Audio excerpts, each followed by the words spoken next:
Andrew. All right, Andrew, thank you for that. Donald Trump will become one of the most powerful presidents in modern history in the wake of a recent Supreme Court ruling on presidential immunity. Many expect Trump will fire FBI Director Christopher Wray, and the top lawyers who represented Trump are being considered for positions in the Justice Department. So the big question is, what happens now to the legal cases against Trump? Our legal analyst Dan Abrams is following those cases, including Trump's sentencing in one case later this month, the so-called hush money case in New York. The one in New York where he's already been convicted. There's a sentencing schedule for the end of November. Think about that. The president-elect would be sentenced for a New York State crime at the end of November.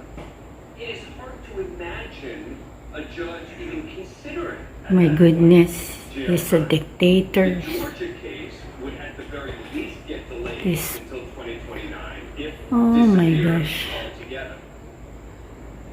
As for the Trump family, our sources say Ivanka Trump and her husband Jared Kushner will not return. I'm not happy with this. Donald Trump Jr., who helped choose J.D. Vance as a running mate, will likely Oh, what am I gonna do?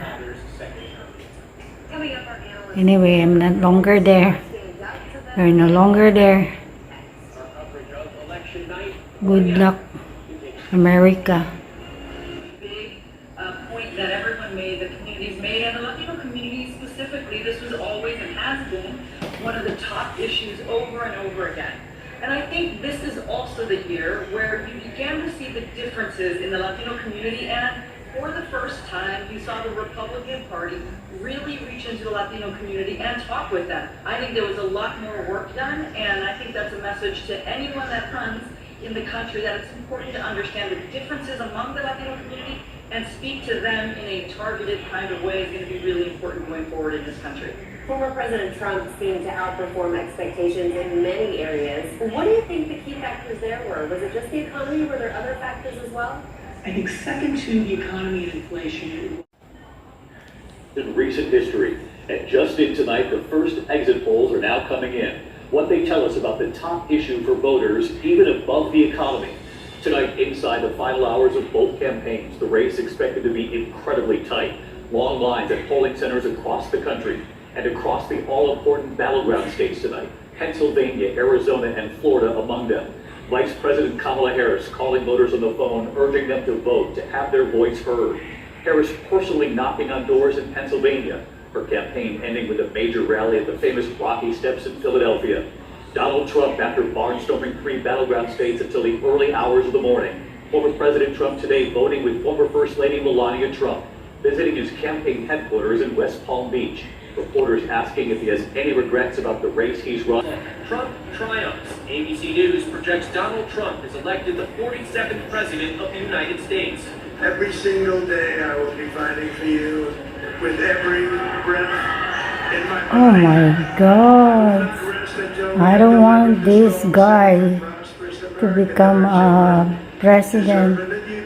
This is a crazy dictator person. My goodness. Oh. Oh Lord. I don't want this guy. He's a dictator person. For me, he's an evil person. All day, some waiting for hours after polls closed to cast their ballot. I'm very excited. 10 out of 10. I was very happy. Actually, as soon as I voted, I said I voted stickers for my mom and my sister. Election workers counting votes through the night. The key congressional competitions deciding the balance of power in Washington. This shows really tough night it's been shaping up to be for Democrats in the Senate. Ballot initiatives on issues like abortion. I'm in my 20s now, I'm no longer a kid. Like, I realize, oh my gosh, like, these are things that are affecting me in the future, and my friends, and my family. Our team is tracking it all. What we're learning about the future of the nation and what it could mean for you. Welcome back, everyone, to our election night, the morning after coverage right here on ABC. I'm Rhiannon and Allie. Now, Andrew Dimber, Donald Trump is projected to become the 47th president of the United States. With a win in Wisconsin, Trump cleared the 270 electoral votes needed to win the presidency. Also defeated Vice President Harris in battleground Pennsylvania, Georgia, and North Carolina.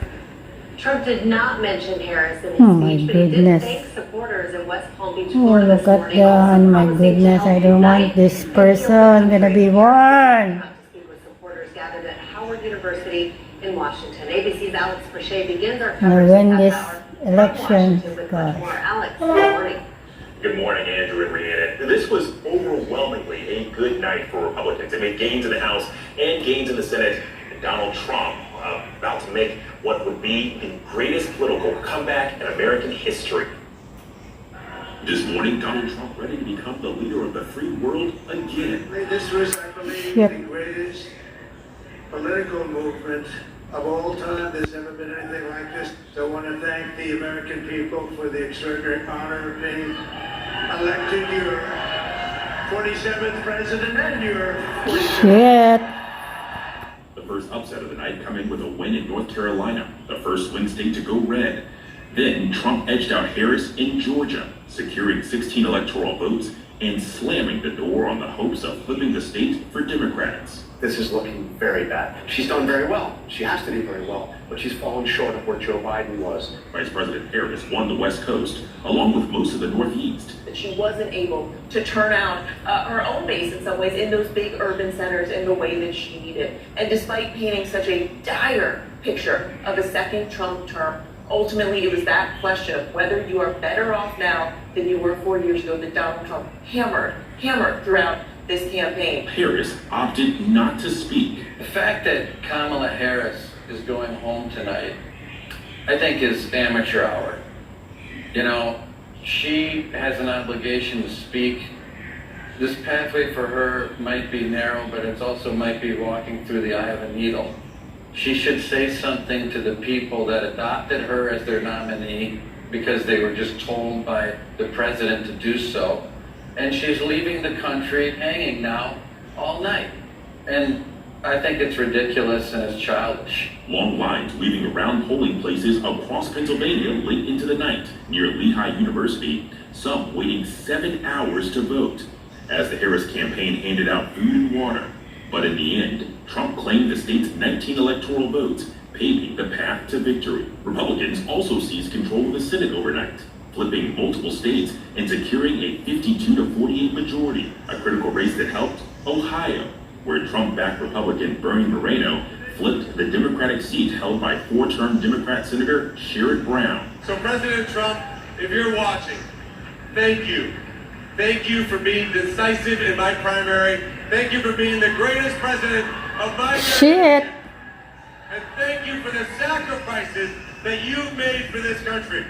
But Democrats did see a win for reproductive rights in multiple states from Nevada to New York. Arizona, a historically conservative state, approved its ballot initiative to cement abortion rights into their state constitution. Abortion was illegal there after 15 weeks. It will now be protected to the point of viability, which is between 22 and 24 weeks. Exit polls show that Trump got a huge boost from Hispanic voters, usually reliably Democrats. Trump was able to close that gap to just 8 points, which is the closest margin since exit polls began. Rhiannon? All right, our thanks there to Alex Brachet live for us in Washington. Now, one of the top pollsters in the entire country, Frank Luntz, is talking about this morning's results, saying Vice President Harris failed to define herself and saying she pushed away men. Frank spoke to us just a short time ago. When she turned on Trump, started to call him a fascist, started to use her most vicious terminology for him, is when she started to fall. And the fact is, this race was winnable for her. That she could have done it based on what she would have done in the first day, the first week, the first month, the first year. She never communicated that, at least to the level that the public wanted her to do so. And in the end, they chose the candidate they didn't like but agreed with on affordability and security against the candidate who they liked, Vice President Harris. And in the end, they had to know where she stood. She never crossed the threshold. And this is going to be the conversation we're going to have for days and weeks. She never crossed the threshold of credibility. Why she changed her position on certain issues. What she would do when she got the chance to do the job. By the final hours of both campaigns, the race expected to be incredibly tight. Long lines at polling centers across the country and across the all-important battleground states tonight. Pennsylvania, Arizona, and Florida among them. Vice President Kamala Harris calling voters on the phone, urging them to vote, to have their voice heard. Harris personally knocking on doors in Pennsylvania. Her campaign ending with a major rally at the famous Rocky Steps in Philadelphia. Donald Trump, after barnstorming 3 battleground states until the early hours of the morning. Former President Trump today voting with former First Lady Melania Trump, visiting his campaign headquarters in West Palm Beach. Reporters asking if he has any regrets about the race he's run and what the former president said about that. Mary Bruce, Rachel Scott, and Rick Klein at the big board, they're all here tonight. 7 critical battleground states at the center of this election, perhaps none more crucial than Pennsylvania, the state considered a must-win state for both Kamala Harris and Donald Trump. Some voters waiting for hours, supporters on both sides tonight calling this the most important election of their lifetime. The Georgia battleground, President Biden winning that state by just 11,000 votes just 4 years ago. Tonight, the fake bomb threats sent to poll workers coming from Russian email accounts. Tonight, the state insisting voting has not been interrupted, and how soon we could know as a country the results from Georgia and the other battlegrounds. Steve Osansami in Georgia, Rick at the big board will take us right through the timing of the night. Nearly 86 million Americans voting early this year, but we're already learning about the votes and who cast them, men and women, Democrats, Republicans, and independents, and what both campaigns need to do on this election day to win. The other news tonight, ABC News now confirming the report of an alleged Russian plot to smuggle explosive devices onto planes bound for the U.S. 2 devices ignited at DHL facilities. Authorities revealing an image of a possible suspect tonight. And on candidates' favorability, 44% said they see Donald Trump favorably, 54% see him unfavorably. 48% of voters said they see Kamala Harris favorably, 50% unfavorably. They are preliminary exit polls across the country. It is still very early. John Carl standing by here with what he's just learned from his sources inside both campaigns tonight, how they're feeling about the early vote and what they're now seeing today on Election Day with turnout. But we begin here with ABC's Barry Bruce on the Harris campaign. Tonight from Philadelphia, Pennsylvania, to Snellville, Georgia, and Detroit, Michigan. Long lines of voters snaking through the battlegrounds as this hard-fought election finally draws to a close. How you doing? Have you voted already? You did?